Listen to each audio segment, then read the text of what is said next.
Shalom! Tahukah saudara bahwa ada sebuah survei mengejutkan yang dilakukan Direktur Riset dari Cultural Research Center di Arizona Christian University pada tahun 2022, yaitu rata-rata hanya 37% hamba Tuhan di gereja Amerika Serikat yang memiliki pandangan Alkitabiah di dalam hidupnya. Dan jika demikian, entah hanya berapakah persentase jemaat suatu gereja lokal yang sungguh-sungguh hidup sesuai dengan firman Tuhan.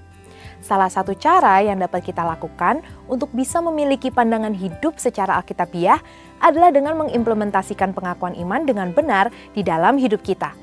Itulah juga sebabnya Gereja Bethel Indonesia pun memiliki pengakuan iman GBI yang menjadi dasar pengajaran di dalam sinode ini. Melihat dari sejarah yang ada, bapak-bapak gereja, yaitu setelah era para rasul, merumuskan beberapa pengakuan iman. Dua di antaranya memiliki tempat yang khusus di dalam kekristenan, yaitu pengakuan iman rasuli dan pengakuan iman Nisea. Pengakuan iman merupakan ringkasan kebenaran-kebenaran iman yang pokok yang dipakai sebagai pegangan pertama. Pengakuan iman ini merupakan hasil kesepakatan para bapak gereja yang tentunya dituntun oleh Roh Kudus dan secara bersama-sama merumuskan suatu dasar pengakuan iman Kristen yang berlaku sepanjang zaman. Rasul Paulus memberi nasihatnya dalam 2 Tesalonika 2 ayat 15 yang berkata, "Sebab itu saudara-saudara, berdirilah teguh dan berpeganglah pada ajaran-ajaran yang kamu terima dari kami, baik melalui pemberitaan maupun surat."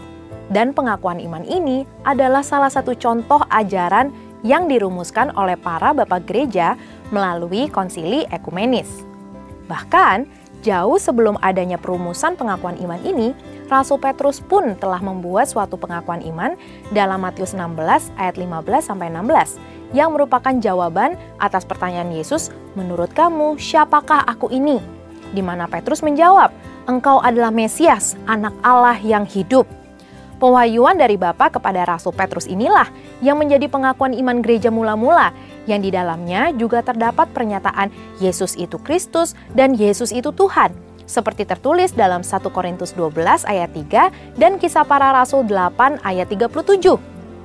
Rasul Paulus berkata dalam Roma 10 ayat 10, "Sebab dengan hati orang percaya sehingga dibenarkan, dan dengan mulut orang mengaku sehingga diselamatkan." Yang artinya, saat kita mengaku penting untuk adanya keselarasan antara mulut yang mengaku dan hati yang percaya. Sehingga yang diucapkan lewat mulut adalah pengakuan iman, "Aku percaya." Dari sini, Tata Gereja GBI edisi 2021 menuliskan ketentuan seseorang mengucapkan pengakuan iman yang sungguh, yaitu diucapkan sebagai pernyataan iman kepada Tuhan, dinyatakan di hadapan manusia sekalipun dalam situasi sulit, dilakukan berdasarkan pilihan individual dan bukan karena paksaan, dan dilakukan dalam rangka memperdengarkan kesaksian Alkitab dan bukan membela pendapat siapapun. Jadi, secara sederhana, ada 3 konteks yang dapat kita pelajari sebagai jemaat gereja untuk memahami pentingnya pengakuan iman. Yang pertama, konteks pengajaran. Jemaat perlu diajar mengenai intisari kekristenan melalui pengakuan iman yang berisi pokok-pokok penting dan mendasar dari ajaran kekristenan, serta menjadi tulang punggung iman Kristen. Perlu dipahami bahwa pengakuan iman menyediakan pokok-pokok yang ringkas, penting, dan dapat dimengerti oleh jemaat dan bukan untuk menggantikan posisi Alkitab maupun doktrin suatu gereja. Yang kedua, konteks bahaya ajaran sesat.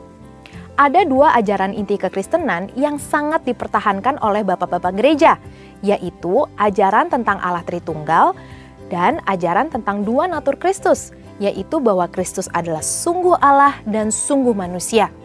Jika ada suatu ajaran yang menolak salah satunya, dapat dipastikan bahwa ajaran tersebut dapat dikategorikan sebagai ajaran non-Kristen. Pengakuan iman berfungsi menjadi tolak ukur untuk menilai apakah suatu ajaran tersebut benar atau tidak sesuai dengan ajaran Kristen. Dan yang ketiga, konteks kesatuan gereja. Kesatuan bukanlah keseragaman, namun kebenaran tidak boleh dikompromikan. Kesatuan yang sejati adalah kesatuan di dalam iman dan pengetahuan yang benar tentang anak Allah, seperti tertulis pada Efesus 4 ayat 13. Pengakuan iman membantu kita untuk berdiri teguh di atas firman Tuhan, bahwa untuk hal-hal mendasar kita harus bersatu, dan untuk hal-hal yang tidak mendasar kita bisa berbeda, dan dalam segala hal kita harus saling mengasihi. Pada intinya, pengakuan iman itu sangatlah penting. GBI pun memiliki pengakuan iman Gereja Bethel Indonesia.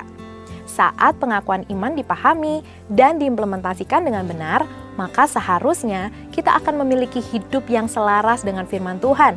Karena pengakuan kita bukanlah sekedar pengakuan di mulut, namun terlebih melalui hati dan tindakan, kita mengakui dan mengagungkan Allah Tritunggal.